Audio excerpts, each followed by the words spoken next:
On this episode of View the Right Thing, Wes and Steve take up watch against the threat of an attack on Hollywood with a cast of hysteria-racked World War II-era Californians convinced that invading Japanese forces are about to land ashore. Featuring Dan Aykroyd, Christopher Lee, Lorraine Gary, John Belushi, and more in Steven Spielberg's comedy 1941. And now it's time for View the Right Thing. Let's all go to the lobby. Let's all go to the lobby. Let's all go to the lobby to get ourselves a treat. Hey, everyone. Whoa. We're finally back. Hi, everyone. It's been so long, Steve. I missed you. Well, we've been doing a lot of viewing of the right things, but we've been just on a break from the talking about the viewing. That's all. Sure. I guess if you say so. Welcome back. Welcome back to you. Thank you for having me. Yeah, we got some tea. We got some iced tea here. And we picked a doozy of a movie to come back on, continuing our Steven Spielberg Odyssey. Yeah, it was a thing. It was a thing. One of the most destructive movies I've ever seen, maybe. Yeah. Well, before we get into that, tell me, Steve. Yeah. You seen anything in the theater recently? Absolutely, I have. Let me think. What was the most recent thing I saw? I don't know. I went to a special screening of The Fog a couple of weekends ago. Mm-hmm. That was very entertaining. I'd never seen that movie in full. I'd only ever seen it on TV with commercial breaks and whatnot. Yeah. I saw Cruising at a midnight screening a little while ago. Wow, it's a lot of older movies. Yeah. Good old The New Art over there in Santa Monica. You get those Friday night midnight screenings. They got some pretty cool stuff. Is that the one where they have like couches and stuff in the? No, I think that was Cinefamily. And I don't know if Cinefamily is still going anymore. I'm hoping that they just, some other company took it over. What's the one that Tarantino bought? That's the New Beverly. The New Beverly. There's all these new art, New Beverly. Yeah, I like the New Beverly a lot. I'm a very large man. It's got some really narrow seats, so that part I don't like. But the New Art is just great, and I've had only perfect popcorn while there. So I'm trying to relegate my popcorn eating to only at the New Art.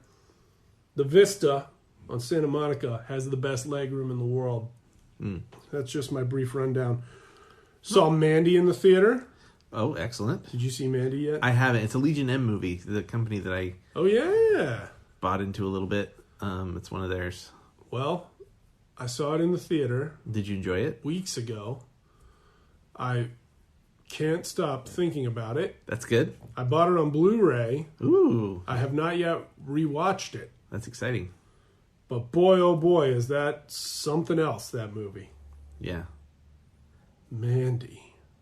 So, dear listener, if you haven't seen Mandy yet, text at VTRT Movies and ask us text if you Twitter, should. Tweet at us. What did I say? Text? Or you can send us a message on Instagram. Or on Instagram, yes. And ask us if you should see Mandy, and then we'll look at your profile and we'll try to figure out, is Mandy the right movie for you? Because it might not be, folks. But it was right for me. What movies have you been to in the theaters lately? Well, I saw Bohemian Rhapsody, which you listeners can listen to that episode. It is available now. Oh yeah, Bohemian Rhapsody. That's a mini episode. So I'm gonna do some shorter, like 20 to 30 minute episodes with Desi. Oh, that's cool. For theatrical films occasionally now. So that's available now for people to listen to. I will warn you, at the beginning we say whether we will recommend it, but then we do after that get into spoilers. So that way people know whether or not to go see it or what we think about it before we get into the spoily bits. But that's good thinking. And do you warn about the spoilers each time? I tried to. Well, I mean, we've only done the one episode so far, so I did try to. So far, you're 1 for 1? There was a warning for a really minor spoiler, and then once we really got into it, then there was a quick warning that we were going to get into heavy spoilers. Oh, all right. So you're pretty safe to listen to that episode. All right. I'll check it out. But yeah, so I saw that. I saw the Nutcracker in the Four Realms. It was. I didn't even know that opened yet. Yeah, it opened last week So the sister-in-law, my sister-in-laws, really wanted to see it. The Nutcracker. So we went on the Thursday night opening for it. Whoa, how was that? It was fine. Okay, it wasn't packed full of... No, it wasn't packed. There was a few crackerheads. That sounds almost racist. There were a few... A little almost racist, but I get what you mean. Nutcracker fiends there. Yeah.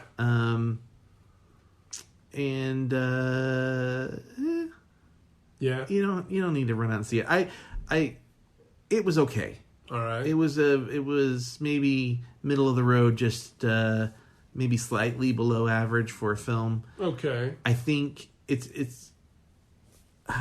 see, I don't know if Desi and I are going to talk about it on a podcast. I don't know if I want to get too heavy into it, but I you can tweet at us and I'll message you back and tell you what I thought. But I thought it lacked a lot. Oh. It could have been a lot more interesting. I thought they sort of set up a really interesting opportunity to have a magical film where they explore like loss and grief. Yeah. And they didn't go that direction at all. Oh, what? Yeah. I think they wanted you to think they did, but they didn't. Oh. How many dance numbers are there? It depends on what you mean by dance numbers. So there are some scenes where people are dancing. Makes sense. But that's not a dance number. Like they're at an event. Yeah. And like a not a ball exactly. They're at a Christmas party and everybody's dancing. All right. People dance at a party. But they don't have full ballet extravaganzas. There's one big dance number in the right in the middle of the movie. Oh. And then there is a really well done, beautiful sort of ballet / hip hop thing in the credits. In the credits. So that's not a spoiler. It's in the credits. Is it better than when the Mad Hatter dances the Futterwhacken at the end of Alice in Wonderland? The dancing is better. That's good to know. I don't know that the movie's any better. Yeah. The Nutcracker and what's the Curse of the Four Realms? The Nutcracker and the Four Realms, I think, is what it's called. The Nutcracker and it's based on the original book, which the ballet is based on. Right. But then it uses the book as a sort of a launching point, and it's got moments from it, but I don't think it's that faithful. All right. I'm hesitant to say I would recommend it to people because I know, on one hand, it's very women empowerment, which is great. All right. Part of me wants to say if you got a little girl, take your little girl to it. Because the three main characters of the film are all strong women. All right. On the other hand, I know that for a lot of families, it's difficult to take your kids to movies because it's expensive. Mm-hmm. So, if you have a family of 3 or 4 people, you're going to be spending probably a minimum of $30 to $40 to take your family to this movie. Yikes. And I don't think it was worth $40. Ooh. Ouch. So, it's also not very Christmassy. If you're like, what? Oh, I love the Nutcracker and I love Christmas. You're one of those people that starts Christmas in October or whatever, and you're just nutso about it. The movies, there's Christmas at the beginning and Christmas at the end, but all the stuff in the middle, which is the main chunk of the story, the Nutcracker realm stuff. Yeah. That stuff is not Christmassy. What the deuce? And once they're in that world, there's very little of the Nutcracker music in it. I don't know what to make of that. Yeah, I mean, it seems. What? Yeah, it's strange. The Nutcracker should be Christmassy. Yeah, it wasn't that Christmassy. Now, did they name each of the 4 realms? Is it like Slytherin? Yeah, those are actually it's a Harry Potter spinoff. Whoa! Yeah, no, they do name. I think you're being sarcastic. They do name the 4 realms. One of them is like the realm of winter, maybe, or snow, or ice. Like there's a frozen realm. There's a realm of flowers. All right. Of fauna, and then there's a realm of sweets. What? A realm of all sweets? Yeah, but I'm not going to spoil what the 4th realm is. Ooh. Just in case people want to go see it. a frozen realm, a fauna realm, a sweets realm. You could maybe guess it from the trailer, but all right, it's cool. I actually liked. I wish we could have spent more time in the fourth realm. Yeah, I thought it was a fun idea. Huh. But apparently it wasn't fun enough, or maybe it was too fun and therefore too costly to. Well, I can't say why they don't spend more time there without spoiling it. But do they destroy a paint factory in one of the realms, like in the movie we watched today? No, that makes sense. I think that I recall. It's probably for the best. Is there anything coming up that you're excited about? I got to see mid-90s. Oh, I saw that too. Yeah, is it good? I liked it a lot. I hear it's very short. It's an hour and a half. Oh, really? Okay. Yeah. I heard somebody complaining that it's only like 70-something, and I thought, that seems I'm pretty sure it's crazy. Maybe they were exaggerating. I'm pretty sure it's an hour and a half. I liked it a lot. I liked that they shot it in 4:3, or at least the final product is in 4:3. They could have chopped off the sides. Oh. It feels... I think what people are like really latching onto is the nostalgia of it. But it's not a nostalgia grab. Yeah. You know what I mean? Like, it's just something that feels very authentic to the 90s, but there's never really a moment in there where they're like, remember this thing that... Like, there's no like, remember Bill Clinton or Two Princes never plays in the soundtrack. You know what I mean? So, oh boy, Two Princes. So it's good one. It feels, while there is some 90s music, the soundtrack also features music from like the 70s, and that's good because any music is better than 90s music. I would say there's a documentary that came out this year called why can't I remember it? The 90s? No, it's a skateboarding documentary. It's on Hulu. Oh. And it's very, very good. I wouldn't be surprised if it started getting talk for some award nominations. And it is called, I can't remember. Want me to check Hulu right now? You could check Hulu, or you could check the VTRT Instagram, because it was part of my 365 movie challenge. Oh, all right. Which is nearing its end, by the way. And it's a skateboarding movie? It's a skateboarding movie from the 90s or a No. It's not neither. Is it the Yellow Birds? No, that's a war film. Is it? I want to say it was a little ways back, but oh gosh, what is that movie? It's gonna kill me. Seeing a whole lot of Michael Myers. Well, in October I did a lot of horror. I'll say. I might be able to like see it a little more quickly if you want to vamp, and I'll look on your phone. I see Brigsby Bear. Around then, I think. Oh man, what is that movie? Summer Camp? Viewsters. Here, let me see your phone. You vamp for a second. Something with sweet Anton Yelchin. Well, we're looking up the title of this skateboard movie. I like anything that's about Minding the Gap. Minding the Gap is a skateboard movie? Yes. I don't think I ever knew that. So is it about British skaters? It is not. Oh. It's a really beautiful documentary about friends who grew up together. They're all sort of from broken homes or families with domestic abuse issues, and they're in the Midwest. They're in the Midwest. Oh, all right.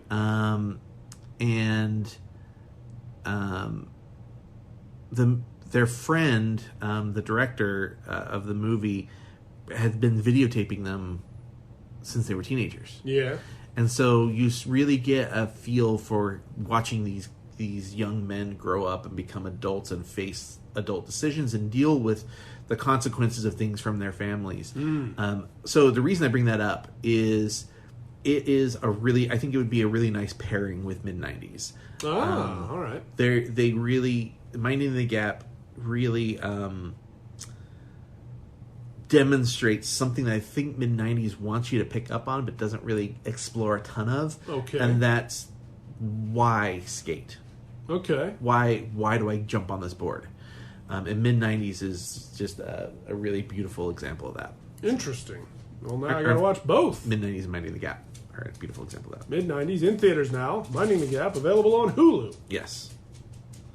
Pretty cool. So anyways, you were saying some movies coming out that, and I cut off at mid-90s. I gotta see Bohemian Rhapsody. Yeah. I've seen Halloween twice. I've got to see Bumblebee. Bumblebee. I mean, yeah. That's December. That's a ways away. No, that's a ways away. I don't know. I feel like there's a pretty decent amount of good stuff in right now. Well, there's a whole bunch of things about to come out. I'm looking forward to Widows. Viola Davis. It's Steve McQueen directed that. Oh, really? Yeah. And so I'm excited to see. I think it'll be really good. Roma is coming out soon. I don't even know about Roma. That's probably one of the front runners for Best Picture this year. What? Mark it down now. What about? I said it now. What about Border? Everybody's saying Border's supposed to be the next big thing. I don't think it'll be a Best Picture nominee. All right. I think you're probably looking at like Roma, If Beale Street Could Talk, which I think will be a really, really big one. All right. Maybe Widows. Maybe. It might be a little too actiony. Yeah. Trying to think of some other ones that I've been thinking about lately. Those are kind of the big ones right now. I think Roma's Beale Street probably. Pretty cool. Yeah. Oh, Star is Born will probably be a nominee. I still haven't seen that. It's good. It's very good. I believe it. It's very romantic. I got to get to it. I keep relying on MoviePass. Yeah. To kind of dictate what I can see, and if you're using MoviePass, then you feel my pain. I gotta say, not being on MoviePass and being on the AMC app. Yeah. I like the AMC app so much better than I ever liked MoviePass. Oh, that's perfectly understandable. Perfectly understandable. Switch over, man. I might. I don't know, because I still have so many very cheap theaters that are much closer to my home than an AMC. So in a way, it's like, if I can just keep dancing the MoviePass dance, I'm still getting. How much is MoviePass costing you? $10. But you only can see half the movies you want to see. That's very true. So for like $10 more, you can go to AMC. You can see 3D. You can see IMAX. You can see Dolby. You can see Prime. Yeah, but then I got to go near an AMC. That's true. And they're beautiful theaters. Don't get me wrong. It's more about Burbank's not that far from you. It's not that far at all. And it's a beautiful theater. There's three beautiful AMC theaters very close to my neighborhood. It's kind of just that neighborhood where they are. It's just like irksome.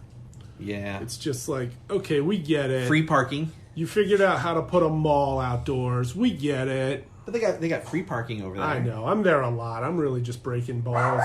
Oh, well, it's saying hi. So yeah, I'm probably going to switch over to the AMC Pass pretty soon, but I really love the theaters that are closer to my own neighborhood. You were talking about popcorn earlier? Yeah. You get a free popcorn upgrade. Free shmee, because sadly their popcorn ain't all that good. I don't think any movie popcorn's all that good. The New Art has perfect popcorn, my friend. Next time you go out to the New Art, you get a bag of popcorn. And I don't know if I've ever been to the New Art. Oh man, it's wonderful. You also get free drink upgrades too, and you get a free large drink, and a free large popcorn your birthday month. That part's kind of cool. There's a lot of pretty good deals. This is not a sponsored podcast, but no. But I think the AMC app, it's pretty solid. Yeah. I mean they're about to raise the price. Oh really? January. Ooh. I don't know if they're still doing the guarantee your price for a year, but if they are, maybe it's time to jump on it. Perhaps. Walt's saying hi. Walt does say hi. He's woofing away. Perhaps. Let's see. Those are some upcoming movies. Yeah. Did you see New Halloween? Did you podcast about New Halloween? We did not podcast about New Halloween. I did see it, though. It was pretty entertaining. It was all right. I think they pissed a lot of people off with that movie. You think so? Yeah. I haven't heard people being pissed, but okay. No, I think a lot of people who have seen it really like it. But yeah. I really like it, and I think they did a lot of really ballsy things with it. But there are people walking out being like, what about Halloween 2? Oh, sure. And it's like, hey, shut up. Ben Tramer's alive again, so you know what? All is well with the world. I was so bummed out, though, there wasn't one mention of Steve Todd. Steve Todd. Yeah. You and I discussed that. Who's Steve Todd? So there are parts where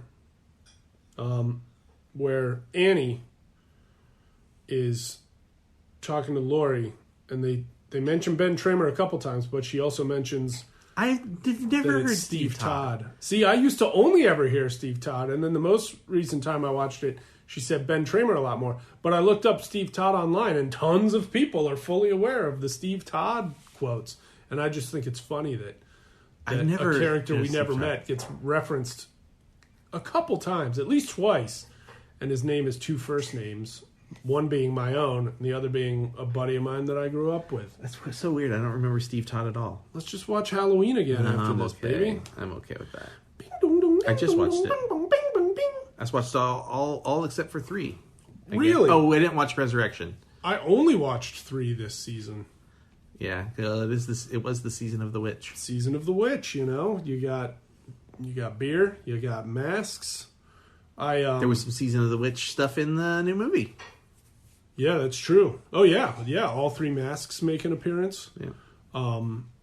The little kid being babysat is actually a robot, which is pretty scares a lot of people when that gets revealed. I think that's what happens. I will say I thought the movie was for the first hour.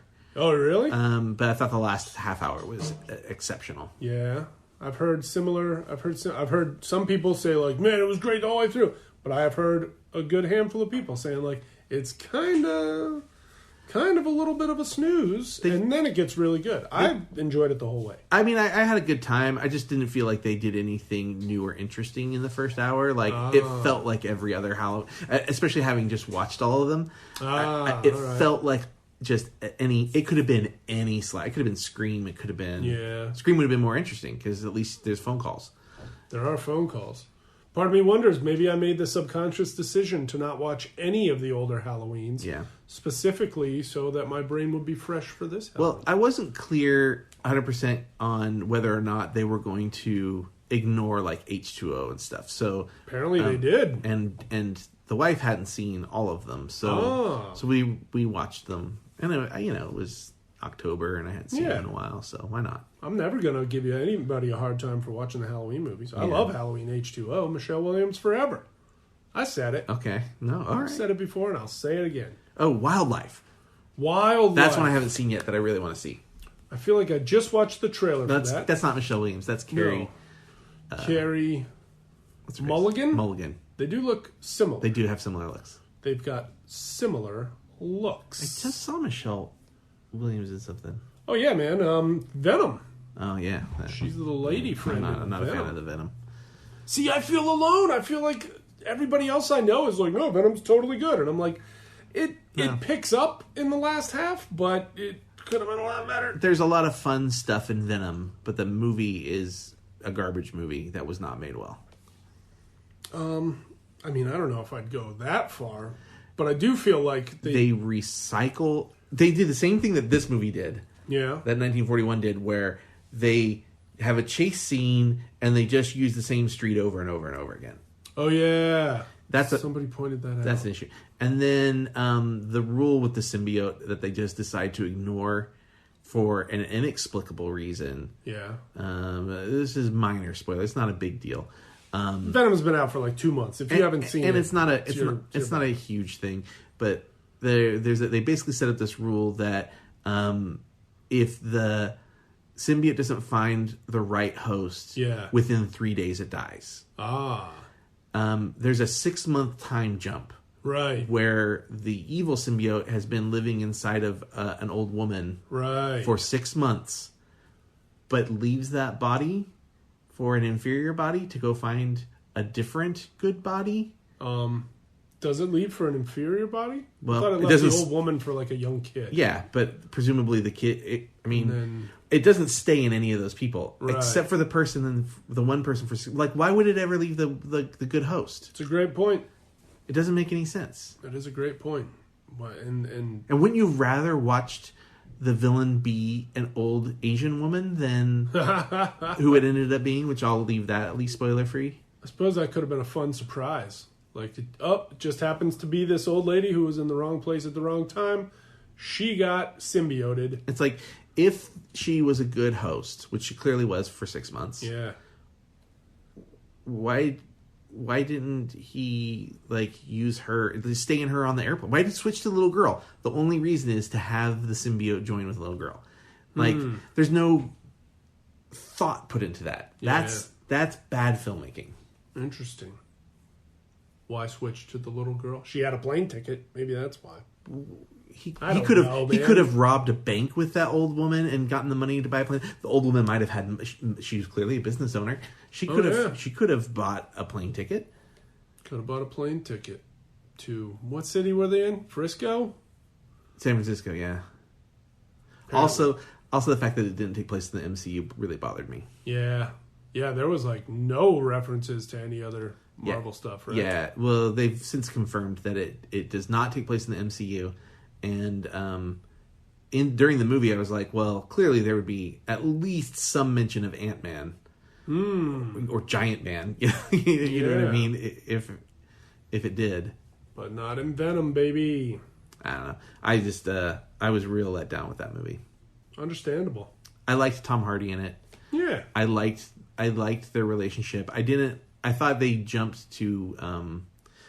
Somebody asked me what kind of movie it was. Yeah, and my determination on this is it's a buddy cop film. A little bit. About two guys from opposite sides of the track having to work together to solve a crime. That's essentially what that movie is. Except one guy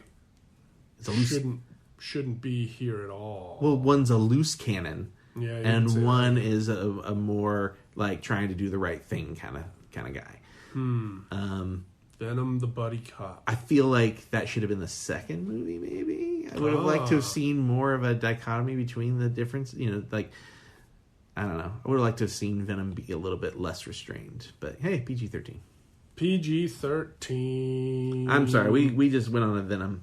That's all right, man. We haven't done an episode in a while, Sorry for all you that love Venom.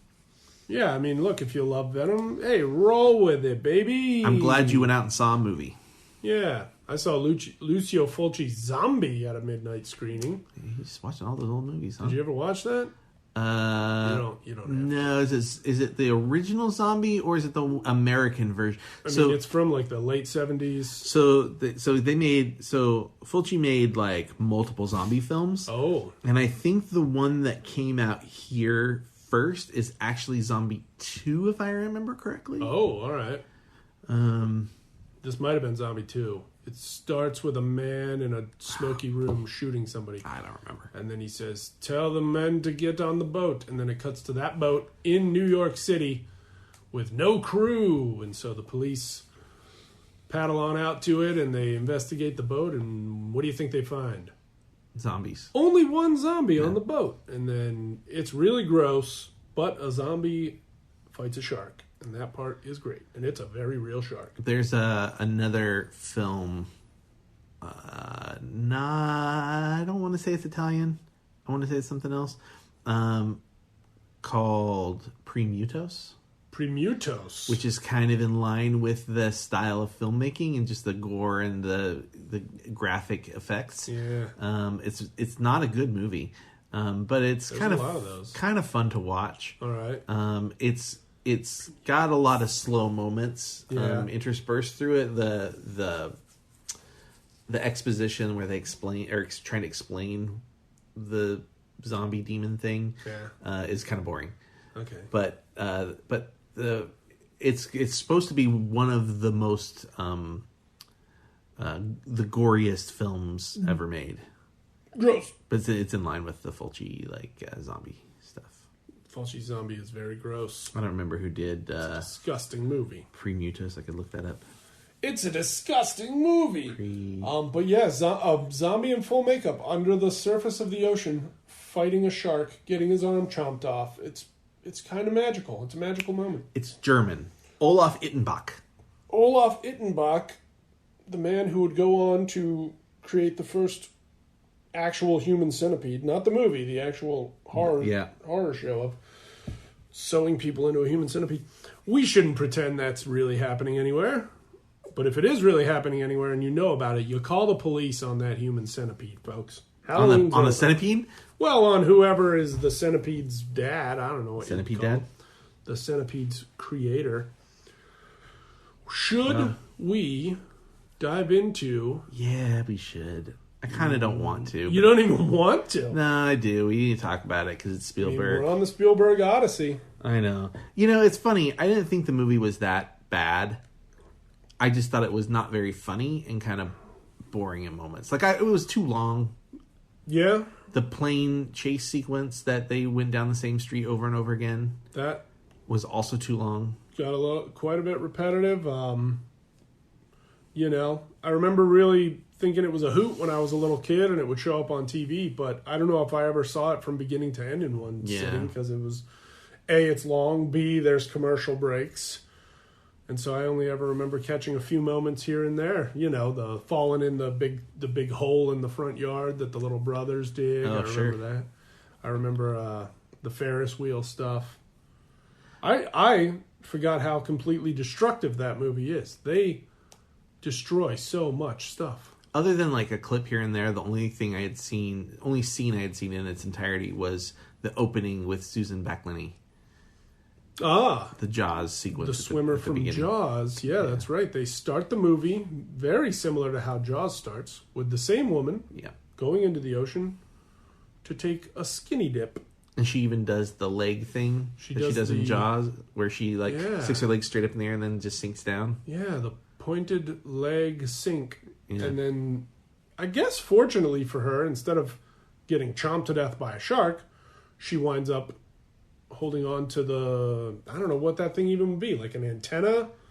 I can't remember if it was an antenna or if it was the periscope thing, because remember inside it's going up and down on the inside of the submarine, so I think it's maybe supposed to be the periscope. Maybe it had something to do with the periscope.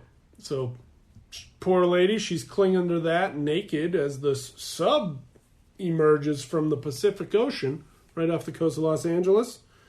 And only one guy spots her, and then we never see her again. I mean, the sub sinks. Yeah. I'm assuming she was able to swim away safely. The sub dives.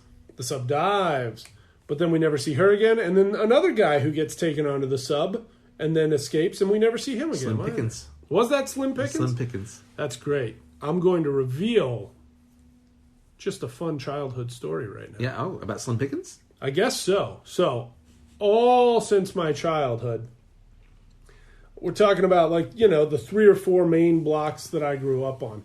Anytime somebody would be playing around with a knife, which was very often in my neighborhood, somebody would say, "Hey boy, watch that knife." And we've all, as adults, completely forgotten where that line came from. Yeah. And I just rediscovered it today, watching 1941. It was 1941. And I could not believe it. That's why I had to send a text real quick, because I had to remind my buddy, holy crud, I just found out where... And I mean, we say it. We're grown men now. Yeah. And anytime we see somebody buttering a slice of bread, cutting a piece of pumpkin, we say, "Hey boy, watch that knife."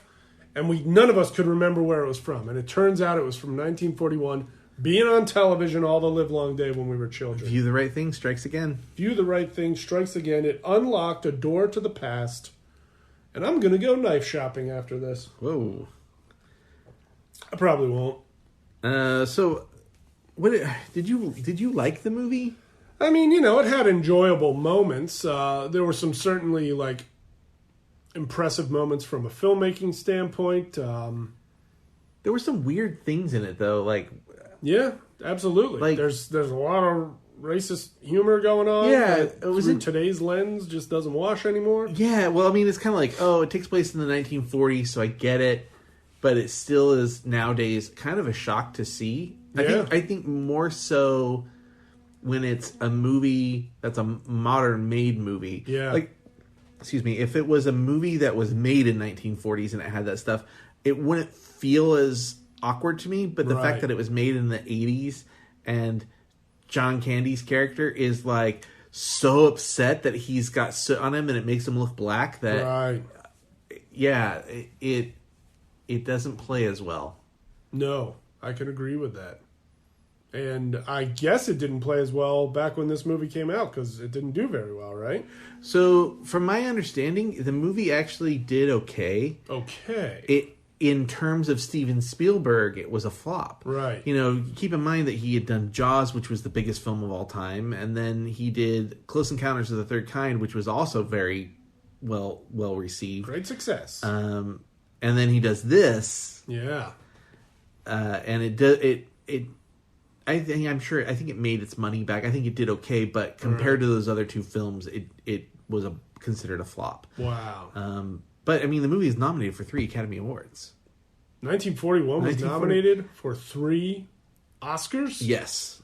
So I want to say the music, the special effects, and the cinematography, which is interesting because Spielberg and the cinematographer had disagreements on set, and the cinematographer quit and they replaced him. Whoa. But the original cinematographer is the one who got nominated for the award.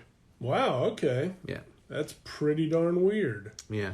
Whose choice was it to have everything look like it was being seen through a thin fog? I would guess, I want to say it was a Spielberg decision, although it does come and go. So it could have been that it was that cinematographer and the new cinematographer didn't do that. Oh, okay. I want to guess it was probably Spielberg to get that sort of like old, nostalgic, like you're looking through a lens through time. Okay, interesting. I wanted to just clean the lens so badly.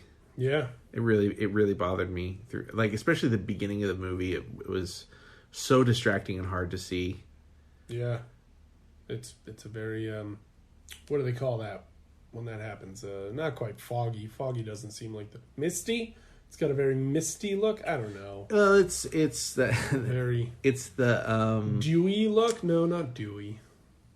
I'm trying to think what we used to call that. I mean, it was like, people call it like a romance filter. Oh. Like it's the kind of thing you see that like softens all the edges.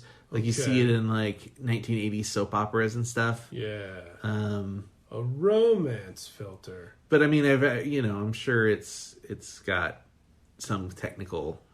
Right. Or more appropriate name to it, but beer goggles. It's very glamour shots, Glamour shots, yeah. It's definitely very glamour shots. I thought the casting was a little strange. There were some pretty famous people in this. Were they famous at the time? I'm not exactly sure. Feature film debut of probably Dan Aykroyd. Feature film debut of. Probably Eddie Deason. I don't. He was the nerd on the Ferris wheel. Think so. Wasn't he? Was he not in? He was in Grease. So Grease might have been a couple years. Grease was definitely in the 70s. It was 1978. Good old Mickey Rourke. Rourke. It was the screen debut of Mickey Rourke. One line, and probably some of those kids, but we don't know who they are. Oh man, Ned Beatty's kids were so adorable when they were like. So excited about the possibility of seeing combat and just being they were such little monsters. It was hilarious. There was a thing with the house, the whole house being destroyed. Oh yeah, the slide off the cliff. That took so long for them to set up that the cast and crew had a pool going to see what day and time it was going to be actually done. Wow, because it kept delaying everything. Dan Aykroyd won the pool, apparently. Oh, really? Yeah. Well, that's good. Good to know he's got some money. Yeah. Yeah. Good old Dan I was worried about Dan Aykroyd. Yeah. I do like him in this until, I don't know, the I'm a bug moment. It's just sort of like, what? Yeah, on its own, it's a funny idea, but in the context of this film, it doesn't work. Right. There's a lot of that where it's like all of the John Belushi stuff. Yeah, I really think, and I mean, I might have even heard on other podcasts here and there, but I really think that they were just like, you know what? You're John Belushi it up. Well, and this is another one where, like, he showed up a lot wasted, and, like, when he falls off the plane, he accidentally fell off the wing of the plane. Oh, damn. And they just left it in because they were like, oh, it fits the character, it's funny. But, like, reality is he's up all night. Oh, jeez. Doing coke and stuff. So knocking on strangers' doors probably, and right. That was a thing he was known to do. So wow. But it was like it was almost like they were like, well, he's so good on Saturday Night Live, just let him do his thing. And every time he drinks something, he spits it out on somebody. the thing with the squeaky toy we were talking about earlier. Yeah, for some reason there was just a squeaky toy under his pelvis when he was in his cockpit. I'm not quite sure where the Deep in the Heart of Texas came from. I guess maybe his character is from Texas. I don't, because I think his name's like Wild Bill, right? But doesn't he mention where he's from at one point? And then remember. And then nobody. It's not anywhere in Texas. Yeah, just or maybe he does. None of his stuff works. It probably, when they're shooting it, is really funny. Like that happens a lot when you're shooting something, right? Yeah. Like something in that moment is really great because you get to know those people, and it's like, oh, this guy I know is being really wacky right now. And, yeah. And maybe on Saturday Night Live, that kind of randomness works. In Animal House, that randomness probably works because that's very much the character. But like in this, that some of the Dan Aykroyd stuff, like once anybody becomes mentally unstable, it seems like a lot of people get bonked on the head and sort of become different people. And it's so cartoony, and it's very cartoony. I don't know. The whole thing. Yeah. Like I remember feeling like I was just watching a Looney Tunes just being acted out by real human beings at times. I mean, you got Slim Pickens holding himself up to the ceiling of the submarine bathroom so he can drop down on all the guys that are keeping him captive. You've got... I thought some of the stuff that worked was like... I thought the fight scene in the USO Club worked really well. The whole USO Club scene is pretty incredible. With all the dancing and stuff. I thought that it was genius to put the Quiet Man music, the fight scene from the Quiet Man. See, you noticed that. I don't know if I would have ever recognized that. Yeah. I mean, I could hear it once you pointed it out. Well, I mean, again, View the Right Thing strikes again. View the Right Thing strikes again. I thought that... I thought Robert Stack's character being obsessed with going to trying to do something really mundane I thought that worked really well. That was cute. They tried to get John Wayne to play that part. Really? Which is funny because they mentioned John Wayne on the submarine, but he apparently turned it down and tried to convince Steven Spielberg not to make the movie altogether. Wow. Yeah. I never heard about that. Yeah, and then they tried to get Charlton Heston. Oh boy. And Charlton Heston turned it down. And supposedly, Kubrick and Spielberg were friends. Oh, yeah? And apparently Kubrick was like, it's like the movie's... I can't remember if he said the movie was good, but he basically was like, the movie's well made, but it's not a funny movie. Wow. I guess Spielberg at one point was like, I suspect maybe around when they shot the USO stuff, at one point almost turned it into a musical. Really? And I kind of wonder if it would have worked if it was a musical. 1941, the musical. We'll never know. Yeah. Unless somebody with their own budget remakes that. And an almost unbelievable love for the movie decides they're going to remake it as a full-on musical starring... all those people's grandkids. Gosh, there's so much to talk about in it. So many awesome stunts, man. There were some really great stunts. Yeah. I mean, they crash a tank through a paint factory. And then immediately crash it through a turpentine. That was a joke that worked for me. Yeah, that was pretty good. I don't think I ever noticed that as a kid.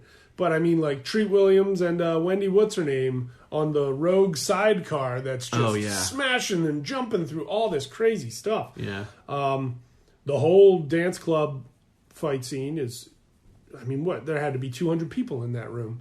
And then you've got just all these wacky shots where, like, when Wendy What's-Her-Name, she escapes from the fight and she charges up the stairs. And then there just happens to be a dude at the top of the stairs, so she just decks him because she feels like it, and it's the exact situation to get away with such a thing. I had no idea if that woman's name is Wendy anything. Oh, I was looking for a Wendy in here. It might be. Sorry, I got to know because I feel like we're doing a disservice to her.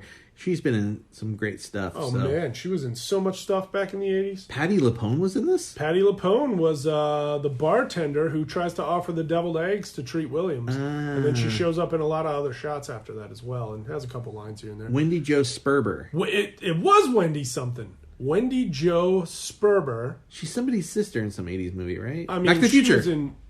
She's in Back to the Future. She's Marty's sister at the beginning of Back to the Future. She was in Moving Violations. She was one of the Bachelor girls Party. in Bosom Buddies. She was in Bachelor Party. She doing died tons of stuff. She died at the age of 47.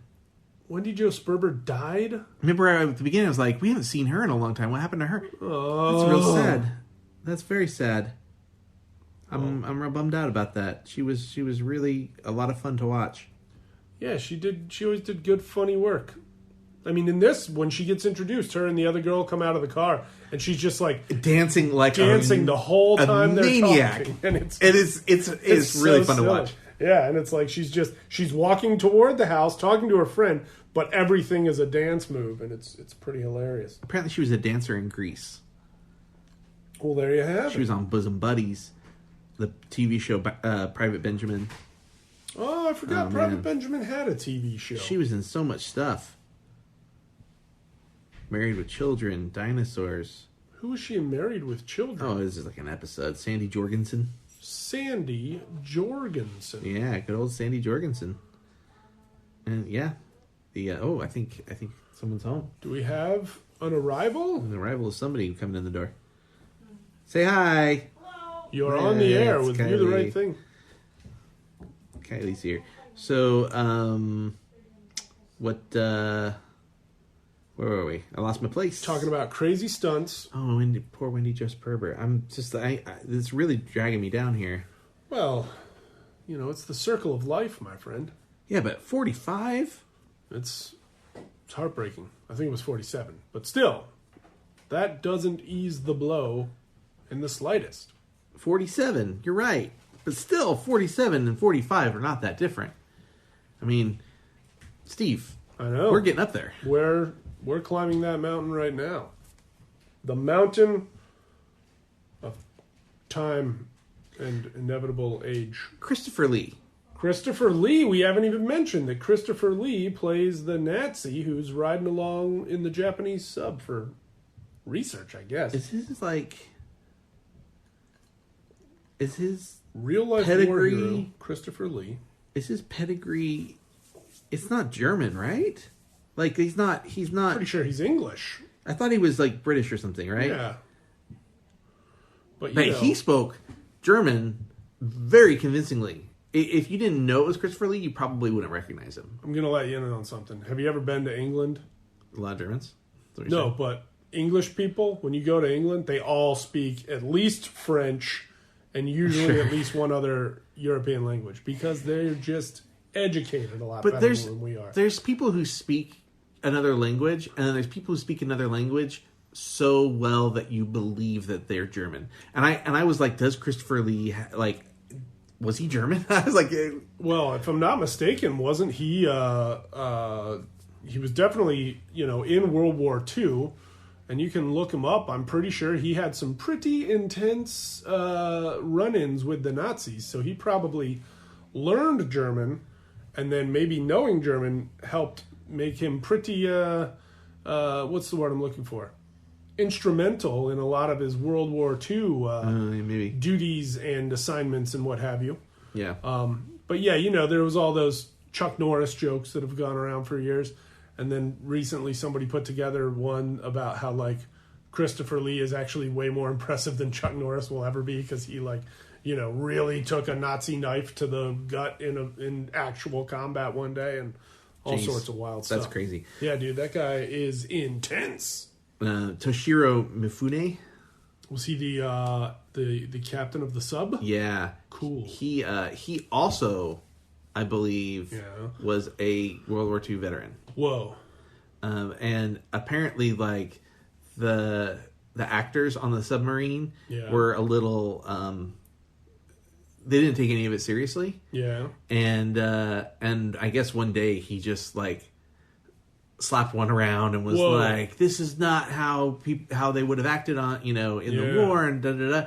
And he set them all straight. And from that moment on, Spielberg just let him deal with those guys. Wow. Yeah, that's pretty wild. Yeah, pretty crazy. Toshiro Mifune of. Oh, I thought I recognized that picture there. It looked he's in a bunch of stuff. Looked like Seven Samurai. Yeah, I think so. He was in Yojimbo. Yojimbo the Bodyguard. Yeah. Let's see here. Midway. He was in some good stuff. Safari 5000. Whoa. Never even heard of that. We're even going to get to the year 5000. What about Transylvania 5000? No, we don't have to talk about that. Sweet. We're coming up on 10 minutes left in the recording time. What, does this thing stop it? It stops automatically at 1 hour. Whoa, that's going to be a thing for us. Well, fortunately, this is 1941, so... Yeah, there's not a lot to talk about. There's a lot of really famous people in the movie, which is always fun to see. It's a veritable, who's who. As you watch it, you can be like, whoa, there's so-and-so, and there's what's-her-name, and there's there was Michael McKean. There was, you mentioned Lorraine Gary. Mm-hmm. Also, what's his name, who was the mayor of Amity. Mayor Larry Vaughn, that's what I meant to say. Yeah. And my kids were on that beach too, Martin. The gas station that he pulls up to in the the airplane. Where was that gas station? It was the gas station and the same woman who ran the gas station. Oh, from Duel. Yeah. And then they blow it up. I hope they didn't blow up the real gas station. They blew it up. It looked pretty real. I mean, Hollywood movie magic. They blow up a gas station. They blow up something on the airfield when they accidentally drop the bomb at ground level and it just rolls into that thing and blows up. Yeah, they destroy the gas station in Duel too. Do they? Yeah, don't they? Don't they like? They might. The truck drives through. Isn't that where all the lizards are? She's like, my lizards, my snakes, or whatever. I forgot about all the reptiles. Yeah. But do they explode it, or do they just drive through it and smash it? I can't remember now. It's been so long since we watched Duel. Almost a year. Gas station. Really? We started this journey last year. Whoa. Pretty sure. And we were in November of this year. I thought we started it very early this year. Well, let's see. We did... So this was originally going to be back in the spring. In March, we did... What was the last one? Jaws? No. Close Encounters. Close Encounters. And then before that was Jaws. So that would have been in February. So January would have been Duel. Wow. Which means... No, January would have been Sugarland Express, which means December would have been Duel. Whoa. Unless we did 2 in a month. I don't remember that. I don't think we did. So it's been almost a year and we're only 5 movies in. Well... On this long 30-something film journey. And then we're going to have to deal with West Side Story. The next movie. And, the next one, I believe, is Raiders of the Lost Ark. Really? Wrong. It goes Raiders, not E.T.? Oh, no. E.T. is a couple away. Oh. I think we got Color Purple before E.T. What? I think so. Color Purple did not come out before E.T., sir. Well, let's find out. There's no way. Color Purple, I mean, that was like late 80s, if not... I've got the list somewhere, but why did I just type that? I mean, we're doing them in order of release, right? Not... Yeah, let's see. I'm pretty sure we're looking at E.T. I thought Color Purple's pretty early, but I could be wrong. But it's not before E.T. Come on, Calm down. Calm down, I'm working on it. I'm just getting all angry like Danny Glover in The Color Purple. No, you just need to... They're remaking Color Purple. You're going to do the musical version. Really? And Steven Spielberg is at least producing it. That's pretty cool. Yeah. And Oprah is also producing it. Oprah Winfrey? That is the one. The one and only. It might be the other Oprah. Well, Oprah and then Harpo. Right. Which is her character. Right. And then... Why can I get this to go to his filmography? Some sort of other Oprah from a different universe. 61 films, by the way. He's directed 61? I mean, they just listed 61 projects as a director. There's some short stuff in here, Amblin and whatnot. Firelight. If I'm not mistaken, this is just off the top of my head. You're right, E.T. You're right, E.T. is after Raiders of the Lost Ark, though. So it's going to go Raiders, E.T. Do we watch Poltergeist? We will, but... with an asterisk. Yeah, I think we should. Because everybody knows Spielberg really directed it. Something in 1983. A movie in 1983? Yeah. Directed by Steven Spielberg? Partially. We mentioned it earlier when we were watching 1941. Steven Spielberg cut another director who had a cameo in 1941 out of 1941. Oh, yeah. So are you talking... Wes? Yeah. Are you asking me if you want to see something really scary? Yeah, also featuring Dan Aykroyd. Are you sure? Yeah. It's pretty scary. So the question is, do we watch that? Wow. He only did one segment in it, but technically... I haven't watched Twilight Zone the movie. It's the best segment, though. In so very long. Kick the can. I don't even remember. With all the old people? Oh, and they're playing... They play Kick the Can? And they all yell Ollie Ollie Oxenfree a bunch and all that stuff. Or am I thinking... that might have been an amazing story. Okay, so we'll have to decide on Twilight Zone the movie. But all right. I'm down for it. I could take it or leave it, but I'm down for it.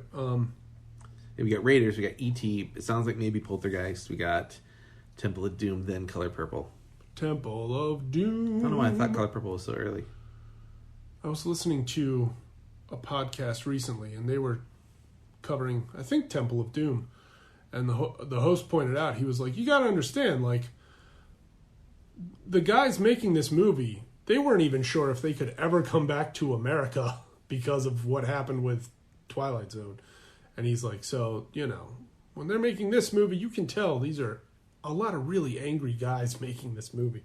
And I was like, I never really thought about that before, seeing as I haven't seen Temple of Doom since I was a child. I watched it not that long ago. Yeah. It's a fun movie. We'll discuss it when we get Doom, to it.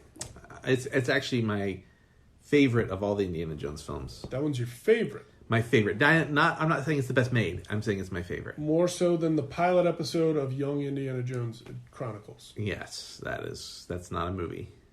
Technically, you're correct.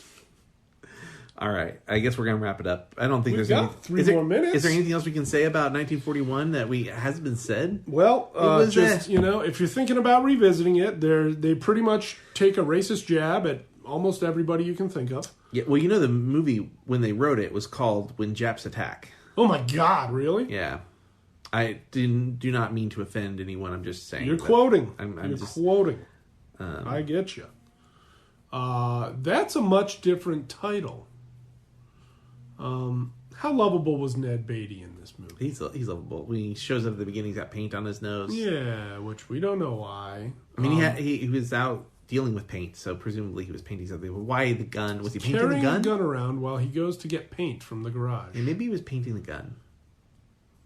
I suppose it's something that somebody might do one day. Yeah. Paint. I mean, they painted their wagon. Why not paint your gun? That's my dad's favorite musical. Really? Yeah. With Lee Marvin? And Clint Eastwood. And Clint Eastwood. And Paint Your Wagon. Yeah. We got to warn people about the racism, the misogyny.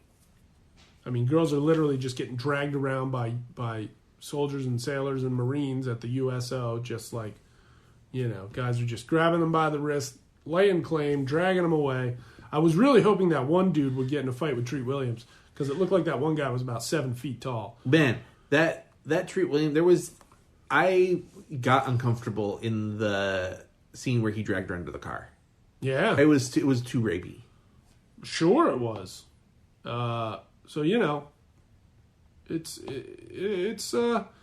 It's a movie that started off as a comedy, granted a comedy about war and violent invasion. Right.